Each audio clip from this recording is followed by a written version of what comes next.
Welcome to the Swine Nutrition Black Belt Podcast, the latest swine nutrition research digested for you. I'm your host, 𝗟𝗶𝘀𝗀𝗃, and today we have with us AJ Warner, a research manager at New Fashion Pork. So AJ, would you mind telling us a little bit about yourself and your background? Yeah, thanks Clayton for having me on the show. My name's AJ Warner. I'm originally from Ohio. I did my undergrad at Ohio State and then did my graduate training at Kansas State University, where I was trained as a swine nutritionist. And then recently I got hired on with New Fashion Pork to be their research manager and oversee the research projects that are conducted at their facilities. Gotcha. So let's dive into a little bit of that research at New Fashion. So I read about your study with feeding a tribasic copper chloride and in conjunction with an ionophore. Would you mind telling us a little bit about that study? The purpose for why we wanted to research including copper and the ionophores in the finishing diets was to understand if we could push heavier weights and get pigs to market faster at a heavier body weight. Where we observed that response in this study, we then were able to implement it into the production system and see that response. One thing that I would like to note on this data is that from the topping event to the dumping event in the marketing period, we did not observe a response for increase in average daily gain, which may be due to the crowding effect or lack thereof from when the animals were started to market and then whenever they were dumped.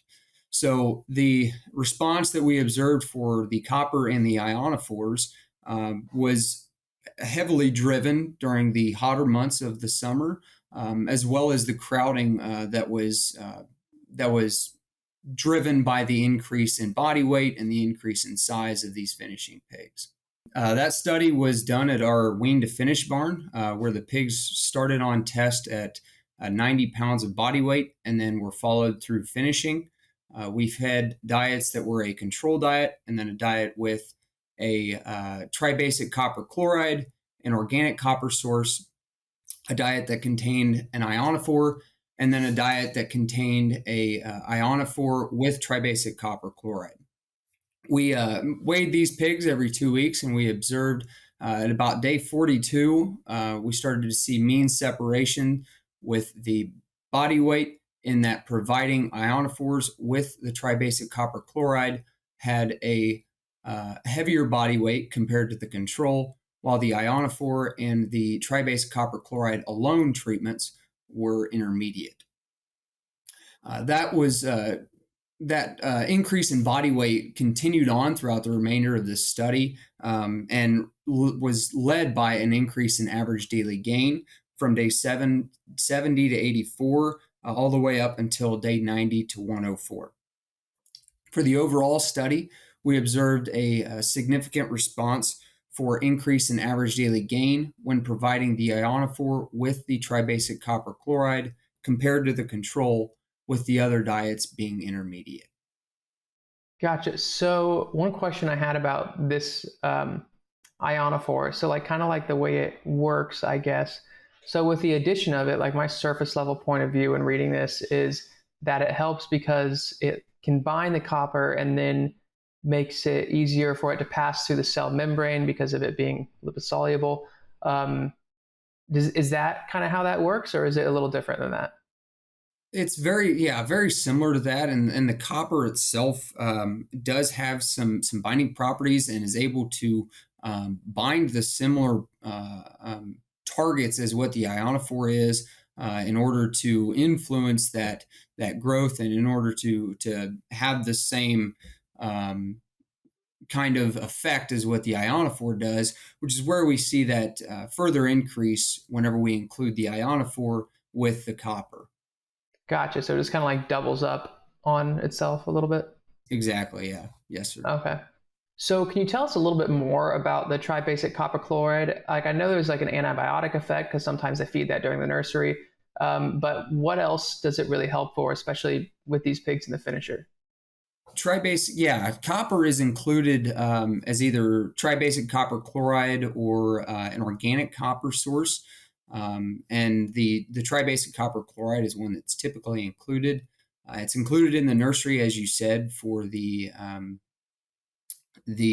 influence that it has on the immune system. I'm not exactly sure if that's what we're observing in the finisher with the increase in space challenges, increase in pressure of heat stress, and where we see that copper influencing the immune system of the finishing pigs, but that could be a reasoning for the increase in growth performance. Gotcha. And does your team plan to do any more research in this with copper or with ionophores to try to, in finishers or any other stage of production?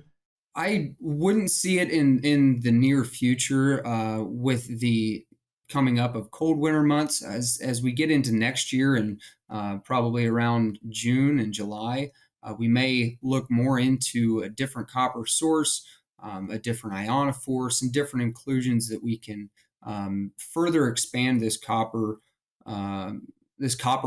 knowledge that we have and understand how we can better utilize those sources to influence the growth rates. Awesome. Well, thank you for coming on the show and sharing all this data with us. Yep. Thank you for having me. And everyone else, thank you for listening to the Swine Nutrition Black Belt podcast. Please visit us at swinenutritionblackbelt.com and don't forget to subscribe to our podcast channel so you won't miss out on the next episode. See you next week.